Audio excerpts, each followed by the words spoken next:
স্বপ্ন যাবে বাড়ি আমার, পথ দেব পারি তোমার, কাছে যাব ফিরে বারে বার।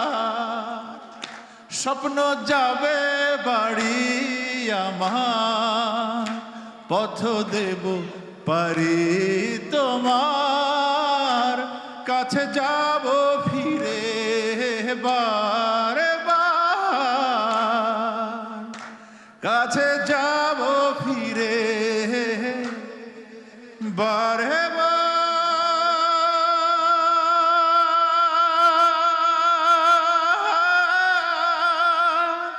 হো হো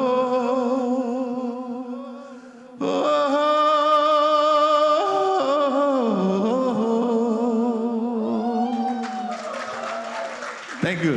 আসসালামু আলাইকুম সম্মানিত উপস্থিতি।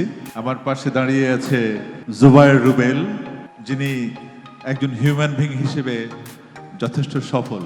তো আমার প্রধান যে বিষয়টা ভালো লেগেছে সুখের খামারে, সেটি হচ্ছে শান্তি।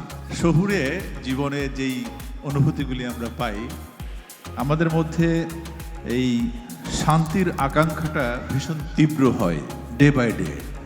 এবং আমি যদি ভুল না করে থাকি, আমাদের হল রুমে যতগুলি মানুষ আছেন, আপনাদের সবার মধ্যে এক ধরনের কাঙালিপনা আছে, যেই কাঙালিপনাটা আপনারা শান্তির জন্য করে থাকেন। সাধারণত একটুখানি শান্তির ছোঁয়া পেতে চান। তো আমি ওই শান্তির ছোঁয়া আমার নিজের মধ্যেও এক ধরনের খোঁজ করার বিষয় ছিল।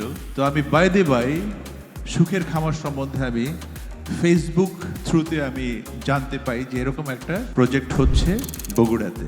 তো আমি প্রজেক্টটা সম্বন্ধে জেনে এবং সেখানে কেমন সেই বিষয়টা আমি যখন খুঁজে বার করলাম, তখন আমি খুব ইন্টারেস্ট ফিল করি যে আই শুড গো দেয়ার, আমার যাওয়া উচিত। শুধুমাত্র আমি একা যাব না, আমার পরিবারকে নিয়ে যাব। তো অ্যাকর্ডিংলি আমি গেলাম। গিয়ে তাদের যে আতিথেয়তা, যেই আপ্যায়ন, সেই আপ্যায়নগুলি ভীষণ রকমের খাঁটি মনে হলো, অথেন্টিক মনে হলো। এই অথেন্টিকেশনের যে অভাব আমাদের সোসাইটিতে, সেটি বড়ই ভয়াবহ। মানে সবাই কুশল বিনিময় করছি, আমি ভালো আছি, আপনি ভালো আছেন তো, কিন্তু সবসময় একটা মেকি টোন থাকে আমাদের মধ্যে।